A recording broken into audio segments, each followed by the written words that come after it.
বিসমিল্লাহির রহমানির রহিম।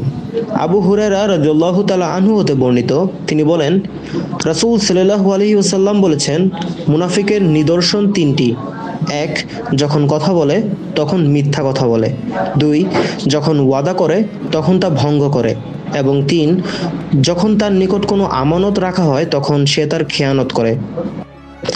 অপর হাদিসে এসেছে, আব্দুল্লাহ ইবনু মাসউদ রাদিয়াল্লাহু তাআলা আনহু হতে বর্ণিত, তিনি বলেন, নবী করিম সাল্লাল্লাহু আলাইহি ওয়াসাল্লাম বলেছেন, মুসলিমকে গালি দেওয়া ফাসিকি এবং তাকে হত্যা করা কুফরি। অপর আরেকটি হাদিস এসেছে, জাবের রাদিয়াল্লাহু তাআলা আনহু বর্ণনা করেন, নবী করিম সাল্লাল্লাহু আলাইহি ওয়াসাল্লাম বলেছেন, ঈমান ও কুফরের ব্যবধান হলো সালাত পরিত্যাগ করা।